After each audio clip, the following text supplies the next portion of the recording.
Why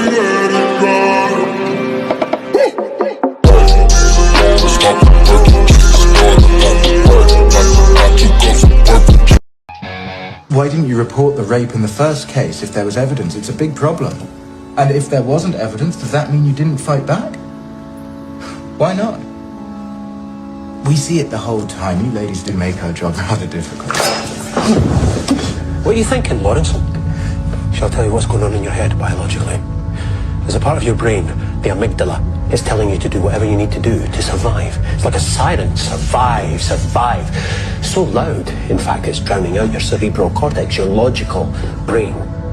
Your cortex knows, I'm not going to cut your throat. Why would I do that? My family's in enough trouble as it is. But the amygdala, it's pure instinct. It feels the damage this can do. It's no bigger than a peanut. You're taken by surprise, afraid for your life. We're programmed to do whatever will ensure our survival. And sometimes that's nothing.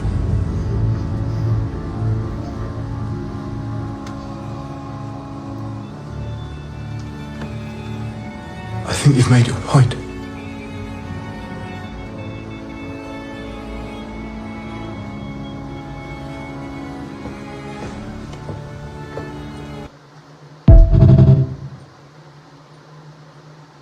Little girl.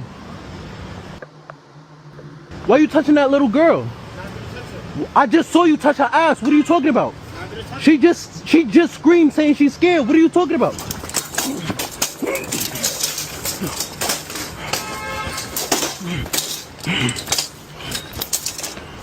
Fuck are you doing? Fuck is you doing? Why are you touching on little girl? Keep your eyes open this summer. Yo.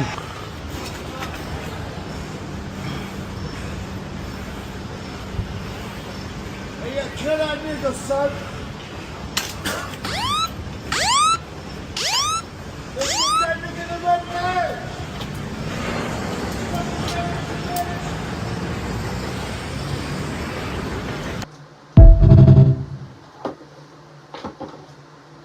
And listen, a man that's you meeting, right? And he's so interested in your kids and start asking you questions. They go, oh, how does your kid? Oh, how is her and her dad? Oh, but is the dad around? Oh, but what she likes doing? Like, that'd be a little too creepy for me. I don't know, call me crazy or whatever, but you shouldn't be asking to get those questions. I don't know. I take shit like that real serious, and that's a red flag to me. Like, why you asking to get questions about my kids? Like, what type of time y'all be on? Yo, I just seen a video of a man. He's, like, on a date with a girl, right? The girl showing her pictures of her kid, and he's like, oh, and when is her birthday? And how old is she?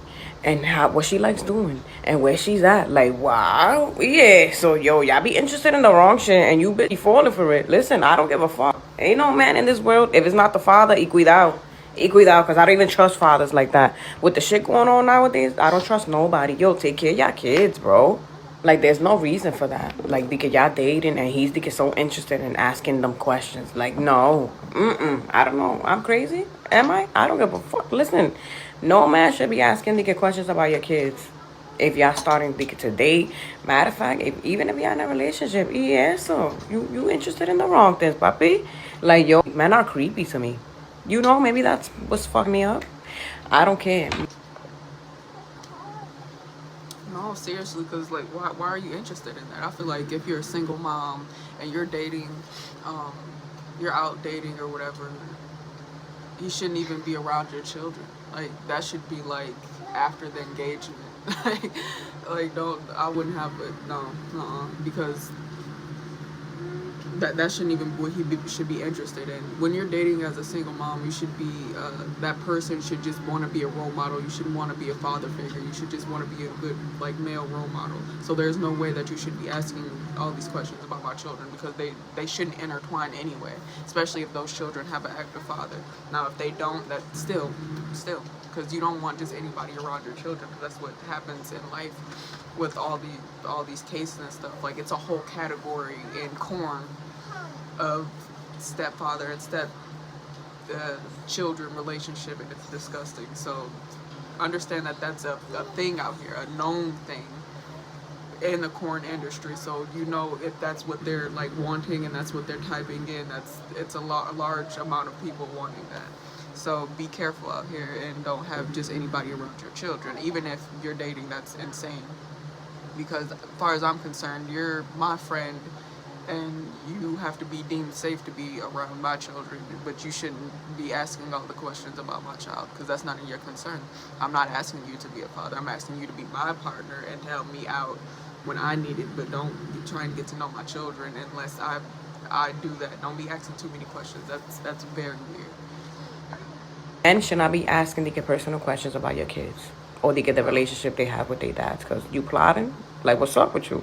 What's tea? Let me know. Nah, I don't play them games. Don't ask me about my kids. And listen, if y'all dating a man y lo mudaron and y'all live all together like a happy family, that man, as a stepdad, is not supposed to beat kids or whip them and shit like that. Like, nah, I don't respect you type of mothers. Like, y'all weird to me.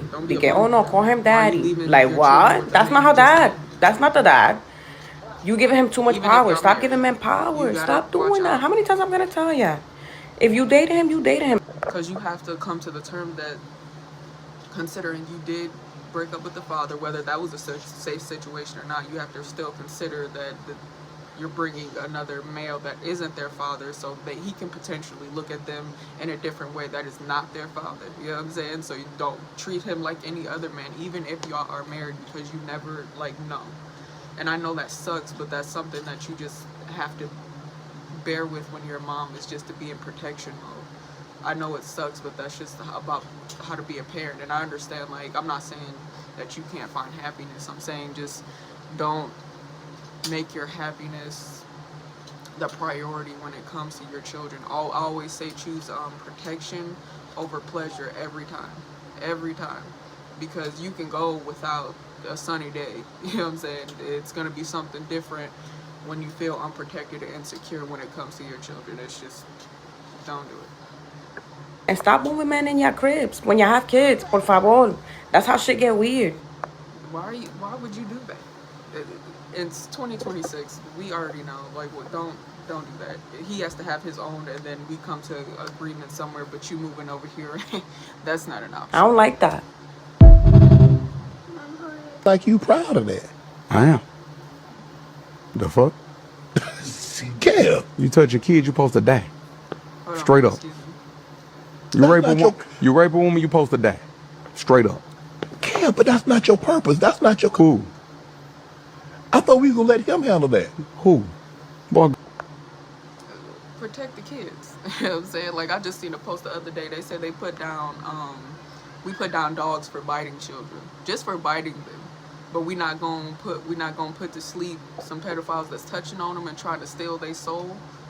Now, don't get me wrong, your soul is not yours to give out, but it still can be tampered with and a big deal to you in your adult life. It will, like, ruin your life if you're messed with as a child, because that's your foundation, that everything is supposed to be secure. But yeah, no, I feel like death penalty, especially if it's cold hard proof, like, get out of here. There's people in jail that have less time for doing, like, non-violent crimes than people that are out here abusing children. That's insane. God ain't put me here to be.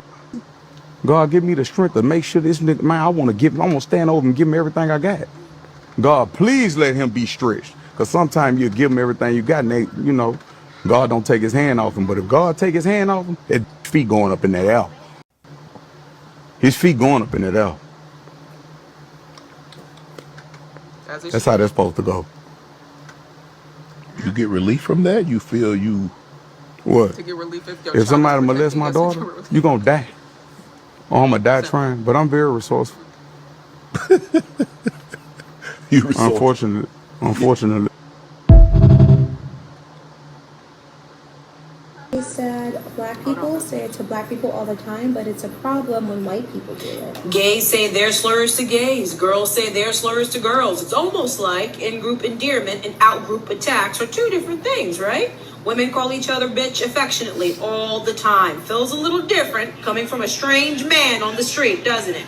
My gay friends call each other the F slur in jest. Us straights Don't join in because we understand we're not in that group. None of this confuses you. You navigate these rules perfectly every single day without thinking about it. My daddy calls my mommy honey cakes. Outsider don't get to call her that. But you already know why. There's no Jubilee debates about it, no Fox News panels discussing it, because everyone understands. We get to this one group and this one word, suddenly every social norm you follow effortlessly everywhere else goes out the window, and you're standing there befuddled like a fool that a term of endearment between family isn't open to the stranger hurling it as a violent attack. You understand just fine. You prove it every other day with every other group and every other word. But this is the one you want access to because this is the group you're addicted to. There's a reason ethicists and psychologists describe racism as an abandonment of reason, because suddenly all cognitive function goes haywire, and the high IQ I keep hearing about stops IQing. Every other in-group word, you understand the line without a second thought. But only for this group and only for this word that turns your brain to mush like a cerebrally challenged heroin addict going through withdrawal. You got these intense cravings, agitation, you're restless, sweating, turning red, watery eyes, you're irritable, desperate, single-minded fixation on getting the next dose of sinful slurs, a pathetic junkie, but chin up. Recovery is possible. First admitting that you let a stranger's skin tone run your entire life. Let go of the drug. Free. Let us pray. Heads down. And down.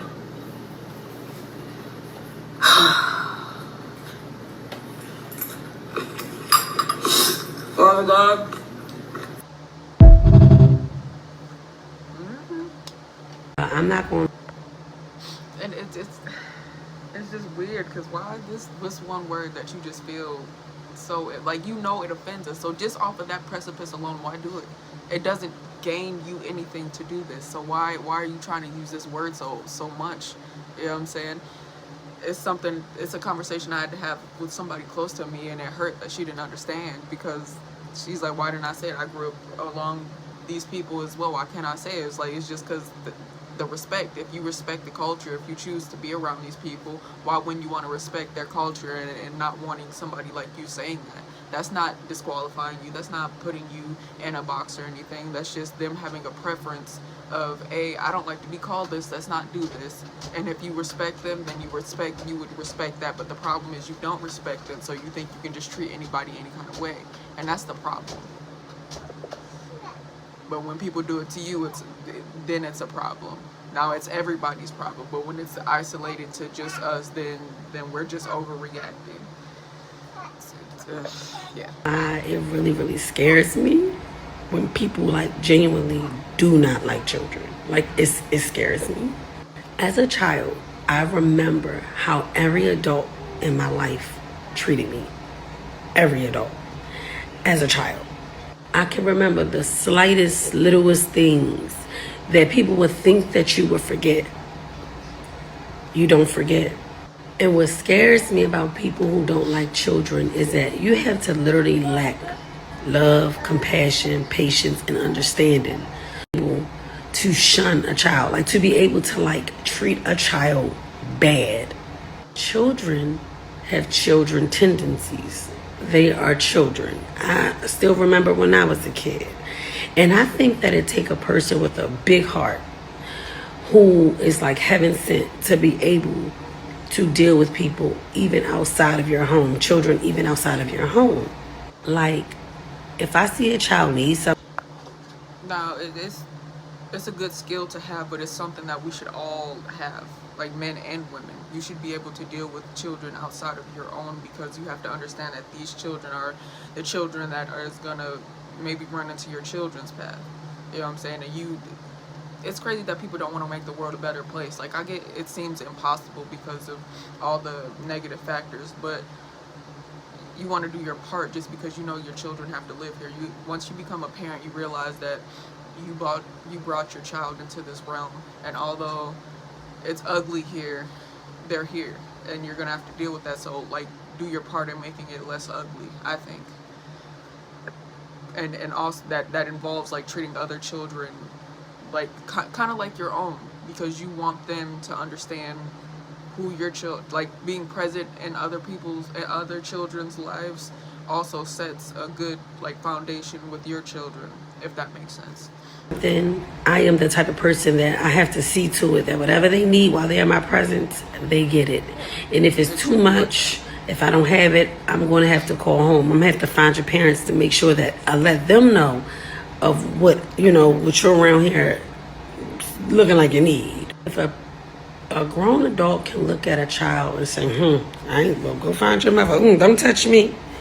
If a grown adult can do these type of things to a child, their character really becomes in question with me. And a lot of times you will hear people talk about God so much and have so much respect for God. And like, that reminds me of something like, I don't know if this even is on topic, but when you see somebody and they looking like crazy, like they don't just, it's not like they're not aesthetically pleasing, they just look a mess. Like somebody don't love you in your household to let you walk out the house like that. And like you see people like that, and it's heartbreaking, because it was meant to be a joke when I was growing up. Like, you ain't got no good friends around you. Like, somebody don't love you because who told you to walk out the house looking like that? You know what I'm saying? But it's literally children that have people around them that have them out here looking crazy. And if you are a parent, then when your children aren't presentable, they're a target to not only negative looks and negativity, but also to like predators. Because if you ever watch like predator review, like not reviews, but like interviews, they always say like we always go for the unkept child, the child without support or looking taken care of. They always go for that, you know what I'm saying? Of course, it's some that don't, you know what I'm saying? Some are just opportunists for the situation, but a lot of them target like unkept children, so you want to watch out for that. I don't know if that had anything to do with this, but I just wanted to say that. It's divine order, and not know how to even love a child. It don't have to be your child, just a child in general. There's so much to say about this. Hold on. So, it shouldn't, like, it's okay to not want children yourself. It's okay to not to want to be with somebody with children, but to dislike the future of the world, which is our children, just because they are small people learning how to deal with this heavy density, and you don't like them just because you're weird, and you should go somewhere to get help with that. And you shouldn't be amongst regular people that understand that children are the future and they are important, and they should be looked after and taken care of properly and not abused. When I hear people say, even when we was talking about like not dating people with children, which I get it, but it make me think like it's so many kids in the foster care system, it's so many kids in orphanages and stuff, like they orphans, they lost their both parents, and it's so many people that look at children like they're so disgusting, and I'm like, dang, that's what's wrong with the world today. Like, so many kids grow up in the system and not enough grown adults care to love them because they don't come directly from them. So it's not their problem. Y'all, this absolutely scares me. Like, this scares me. I genuinely don't like to be around people too much that genuinely don't like children. Like, I can't, because maybe it's because I have children now. Not only do I remember how I was treated as a child, but maybe it's because I have children and I can't imagine my children needing something and the person looking at my kids like they're disgusted. Like, that never leaves a child, like, ever. I'm going to show you a clip, and I want you to pay attention to how the white women behave. Which oppression was worse, the oppression of women or the oppression of African Americans or blacks? They used to eat us. Wait, what? Eat? African Americans were eaten. Do they not teach this? They were eaten, turned Do you think into there was furniture. widespread cannibalism in the United States? And This was with a specific. You're only pointing to like one example. Like, it's not one example. Christopher Columbus wrote about eating children. Christopher Columbus is a cannibal now? Yes, he had. They used to do all that. Like, you can find like in museums where they'll have like furniture or pillows and stuff with our hair in it. What are you talking about? He literally has journals of eating children. That is Whoa, true. I don't know. We gotta fact check this shit. First of all, I don't know why we're having debates on which oppression was worse in the first place, but besides this ridiculous ass prompt of a question, this rage baity question, the answer is absolutely yes, that white people did eat black people. You can read the book, The Delectable Negro, I'll put it here, by Vincent Woodard, to read more about that. There's also several different texts and accounts that document this, including about Christopher Columbus. But if you paid attention to the white women, this is something that I notice all the time, is that two black women, presumably, I don't know their gender, are speaking literal truth and they are laughing. One of them speaks up immediately and tries to give this information to this white man. She was wrong. She was incorrect, but she tries to like give him the information rather than join behind the black people who are speaking and saying, you know what? Yeah, how come you don't know that? It's absolutely true, right? You immediately jump out with some goddamn fact that's incorrect. And then the other one is like, but it's because you're giving one example. Like that super passive aggressive shit. White women do this all the time, not just in conversations about race, but they will do it at the grocery store. They will do it in the boardroom. They will do it in their own goddamn household with their black children, right? This is something that is literally particular to white women, always wanting to situate themselves as small and innocent and non-threatening to white men. And that is so evident in here, juxtaposed to black women.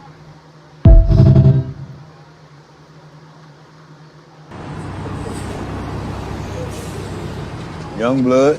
What's good, Carl? You got that look today. What look? Same look I had before they took it from me. Bro, come on. Why you always talking to crazy Carl? We gonna be late. Nah, listen, bro. Miss Patterson class, right? She put on a documentary about MLK. 5 minutes in, the projector just cut off. On God, every time, bro. You ever notice it's always that same part? What part? Right before he starts talking about economic power. Bro, you see this, though? Yo, who is that? Bro, I don't see nobody. You tripping. Come on. We're continuing to follow breaking news this hour out of Chicago. Yo, you good, bro? You look like you seen a ghost or something. I'm good. To the family of a man who was killed by a police officer. We'll say, don't get him mention out more in the plan.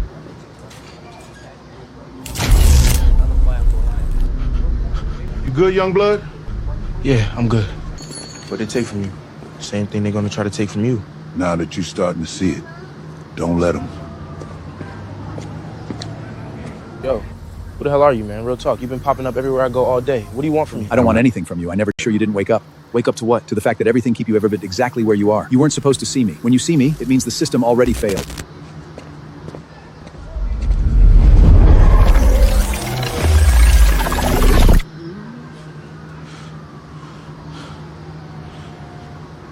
I saw it, Carl. All of it. The code underneath everything. I know you did. You saw it too, didn't you? Still do, every single day. Then why are you still here? Sitting on this crate? Because somebody had to stay and wait for you. Your turn.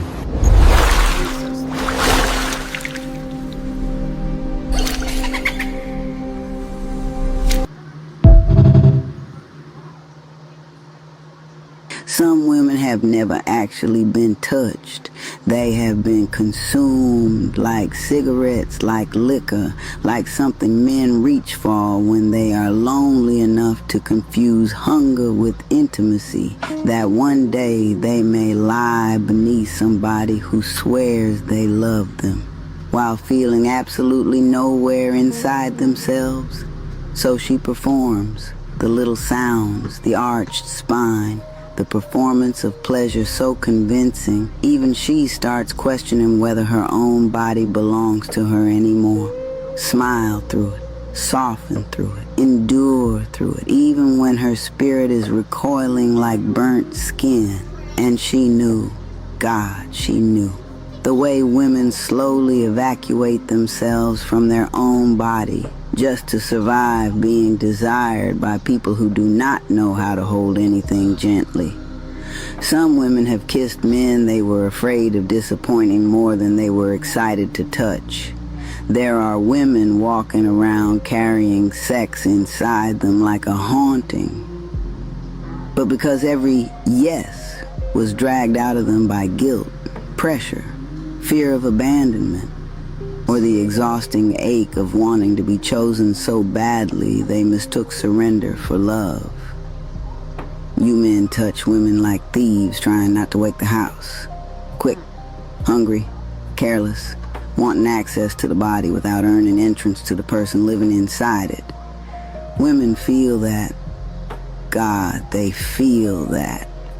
Real intimacy does not make her feel borrowed. It does not require her nervous system to survive what her mouth technically agreed to. Real intimacy feels like being approached slowly enough that the soul has time to arrive before the skin does. But this world taught women to confuse being craved with being cherished. One makes a woman feel hunted. The other makes her soul no longer feel the need to leave the room to survive being touched.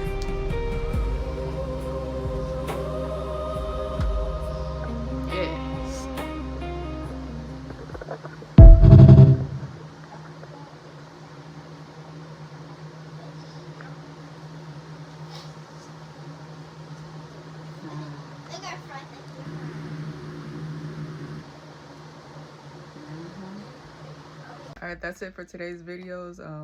Love yourself, love your children, and build a community. Bye.